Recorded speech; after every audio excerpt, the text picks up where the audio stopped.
नमस्कार दर्शक बंधु मु प्रदीप आपण मानक स्वागत करुच्ची आज आउ एक नुआ भिडियो तो समस्त चाषी और भाई भौणी मानक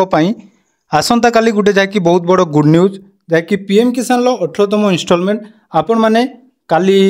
पाइबापी जाऊँगी। तो ये पीएम किसान आउ गोटे बर्तमान गोटे बहुत बड़ गुड न्यूज आसीगला जहाँ उड़िया चाषी भाई मानक गुड न्यूज खाता को आसो 6000 टंका अर्थात पीएम किसान जो मानकर ऑलरेडी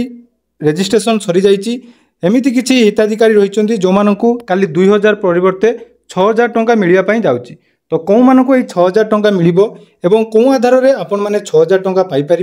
आज ये भिडियो से विषय पूरा डिटेल्स जाना ता पूर्व जदि चैनल को प्रथम थर विजिट कर को लाइक करेंगे चैनल को सब्सक्राइब करनथिले एबे ही सब्सक्राइब करी पाखरे थिबा बेल आइकन को क्लिक करी ऑल सेट करदेवे। तो देखंतु उड़िया चाषी बड़ अपडेट 5 रे मिलिबो 6000 टंका सरकार कले बड़ घोषणा अर्थात ओडिशार जो चाषी भाई भौणी मैंने रही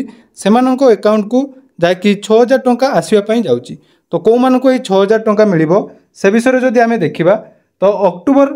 जो सीएम किसान आपण मैंने पाइथिले आमर ओडिशा सरकार तरफ से पीएम किसान जहाँकि वर्तमान केंद्र सरकार तरफ मिलवाई जाऊँगी। तेणु अक्टोबर रे एथर 2 नुहे खाता को आसो 6000 टंका किंतु चाषी मानक जल्दी करिया को पड़िबो एही गुटिए काम। तेणु शनिवार जो पीएम किसान टंका आपण मानक आसवाई जाऊँगी तो सही कथा जदि आम देखा ताले अक्टोबर 5 तारिख रे अकाउंट को जो टंका जीवो तो राज्य में 30 लाख रु अधिक चाषी अकाउंट को जीव 2000 टंका लेखाएं अर्थात 30 लाख रु अधिक जो हिताधिकारी रही से 2000 टंका मिल एवं 6000 टंका कौ मानक मिल जो देखा किछि चाषी रही जो मानक खाता को जाकि पीएम किसान 3टी किस्ती आसवाई जाऊँगी। तो जदि आपण निज पीएम किसान सम्मान निधि हिताधिकारी तेबे यही खबर आपण मानक खुशी करदेव। कृषक मानक आर्थिक सहायता जोगाइबा केंद्र सरकार द्वारा परिचालित प्रधानमंत्री किसान सम्मान निधि योजना संपर्क में एक बड़ अपडेट जहाँकि वर्तमान सामना को आसी जो सरकार नवरात्र समय देश में 9 कोटी चाषी बैंक अकाउंट को 2000 टंका स्थानांतर करेंगे। तो प्रधानमंत्री किसान सम्मान निधि योजनार 18तम किस्ती रिलीज तारीख जहाँकि सरकार घोषणा कर सारी। तो यही क्रम में ओडिशार 30 लाख रु अधिक चाषी बैंक अकाउंट को 2000 टंका लेखाएं जीव किंतु प्रधानमंत्री किसान सम्मान निधि योजनार जो वार्षिक 6000 टंका रही तो ये वार्षिक 6000 टंकार जो माने पूर्व किस्ती पाई अर्थात जो मानकर 17तम इनस्टॉलमेंट आसीथिला सेमानकु केवल 2000 टंका मिल किंतु जो मानकर 17तम इनस्टॉलमेंट आसी नाही बा आपण मानकर जदि पूर्वरु किछि टंका पेंडिंग रही अर्थात आपण माने जानिथिबे जो माने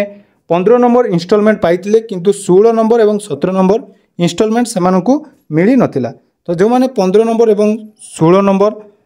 17 नंबर इनस्टॉलमेंट पाई नांती सेमानकु एक संगरे 6000 टंका मिलिया पई जाउची। तेणु यही 6000 टंका सेही मान अकाउंट को आसीबो जो माने पूर्वरु जाकि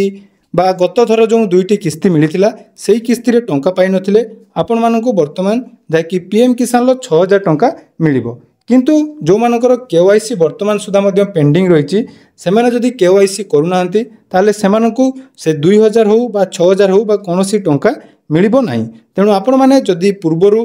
पीएम किसान 2टी इनस्टॉलमेंट आपण माने पाई नांती ताले एबे ही आज निज निजर केवाईसी कंप्लीट कर दियंतु। केवाईसी कंप्लीट करिया पई हेले आपण माने सीएससी सेंटर बा निज मोबाइल रे आधार कार्ड एवं ओटीपी दे मध्य केवाईसी करि परिबे। या छडा फेस केवाईसी नो मध्य ऑप्शन रहिछि। तेणु यही 6000 टंका से हिताधिकारी मानक मिलिबो जो माने पूर्व थर केवाईसी कंप्लीट कर नथिले एवं तांकु 16 नंबर एवं 17 नंबर इनस्टॉलमेंट मिली नाही सेमानकु 2000 टंका परिवर्ते जहाँकि 6000 टंका मिलिया पई जाउछि। आउ गोटे बड़ अपडेट जहाँकि पूर्व भिडियो रे आपण मानक कही जो मानकर लिस्ट रे ऑलरेडी ना आसी जाइछि जदि आपण माने चेक करना निज निजर लिस्ट चेक कर दियंतु एवं हमर डिस्क्रिप्शन ले पीएम किसान पूरा संपूर्ण डिटेल्स अपडेट गुड़िक रही जहाँकि गोटे स्वतंत्र प्लेलिस्ट बन देछि जो थे कि आपण माने पीएम किसान रिलेटेड जेकोसी समस्यार समाधान सेठारे पाई परिबे। तेणु बहुत बड़ खुशी खबर जहाँकि आसंता काली आपण मानकु पीएम किसान 18तम इनस्टॉलमेंट मिलिया जाउछि। तेणु आपण माने जदि यार लाभ नवा चाहते